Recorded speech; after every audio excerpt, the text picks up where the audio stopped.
ছোটোবেলা থেকেই art and craft খুব পছন্দের জিনিস। এখনও সুযোগ পেলে এগুলো কিন্তু আমি করতে থাকি, এটা ওটা দিয়ে বিভিন্ন রকম জিনিস বানাই। তাই সামনেই যেহেতু দোল, মাথার মধ্যে ঘুরছিল কিছু একটা কালারফুল খাবার বানাবো। একটা বিটরুট দেখলাম, তাই সেটা দিয়ে একটু গোলাপ মোমো বানালাম।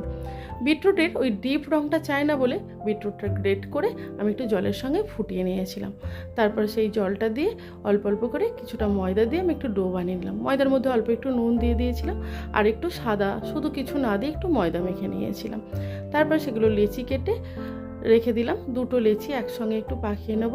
তারপর মোমো যেরকম আমরা বেলি সেইভাবে বেলে নিলাম, আর ভেতরে পনিরের ফিলিং দিলাম। এখানে যে কোনো ফিলিংই দেওয়া যায়, আমার বাচ্চাগুলো একটু পনির খেতে বেশি ভালোবাসে, সেই জন্য একটু পনিরের ফিলিং দিলাম। এইভাবে চারটে একসঙ্গে বেলে নিয়ে তার মধ্যে ফিলিংটা দিয়ে একটু হাফ হাফ করে মুড়ে দিলাম। এইবার পাকিয়ে নিয়ে তাহলেই রেডি হয়ে যাবে গোলাপ। আর একটু পাপড়িগুলো একটু ঠিকঠাক করে দিলে তাহলে একদম গোলাপের মতো কিন্তু তৈরি হয়ে যায়। এইভাবে সব কটা বানিয়ে একটু স্টিম করে নেব। তার জন্যই কড়াইয়ে অনেকটা জল বসিয়ে নিলাম। জল বসিয়ে একটা ছিদ্রযুক্ত থালার মধ্যে এটা দিয়ে দেবো। থালাটা আমি খুব ভালোভাবে অয়েল ব্রাশ করে নিলাম। তারপরে এবার মোমোগুলো বসিয়ে দিলাম। এবার এটা 15 মিনিট আমি স্টিমে দেবো। মোমোগুলোর ওপরেও আমি খুব ভালো করে অয়েল ব্রাশ করে দিলাম।